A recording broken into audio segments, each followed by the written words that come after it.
Hey guys, so in this video we will be taking a look at the high-grade build fighters Crossbone Gundam Maoh. Now for articulation, you have the head which can go up and down. Of course, it can look side to side and it can rotate around 360 degrees. Now you have the bend at the elbow. Now this is quite hindered by this part, but this is all the motion that you would ever want. Now you also have the forwards and upwards, up about that range. You also have this weird movement of the elbow, which I'm not sure why. Of course, this can rotate as well. Now for the torso, we don't have any tilting. Neither do we have an ab crunch. Now this skull can open up to reveal that cannon, satellite cannon. Now the front skirt armor is of course a single piece, but I did cut them. However, you need to put something to thicken that up, because if you did cut them, this is very loose and it will fall off. Now the side skirts can go up about that far, and you have attachment points for the weapons. Now the leg can go up about that far. Not sure why it is really hindered by this one, and can go sidewards that far. So up about that far. It's quite limited. Now at backwards can go down that far, and it can bend about that far. For the feet, can tilt around side to side, downwards and upwards. Now for the backpack, these panels can rotate and go far, about that far. That's the limit that it can possibly go. And you also have these, I guess, beam cannons. I'm not sure what these are, but you have effect parts that you would attach to this part, bigger, similar to the beam saber effects but bigger. So I'm guessing they are effect parts for a cannon.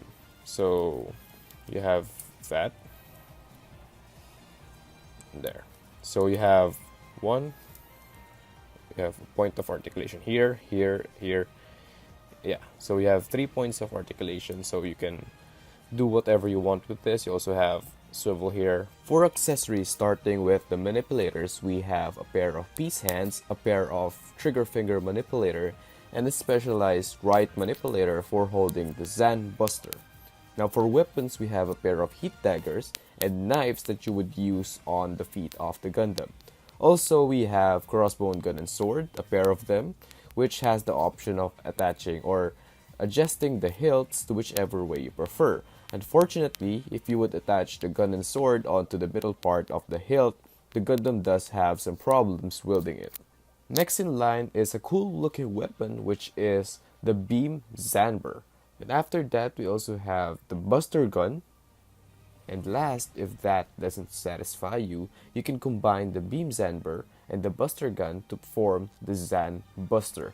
Now overall, this is a very basic kit. However, with the plethora of options that you have, you can do a lot with it. There is much more on the playability side, so you can mix and match weapons or whichever way you would want it to look like. You know, you would use this weapon with this weapon or this with a combination of another one. Of course, this kit is not without its flaws.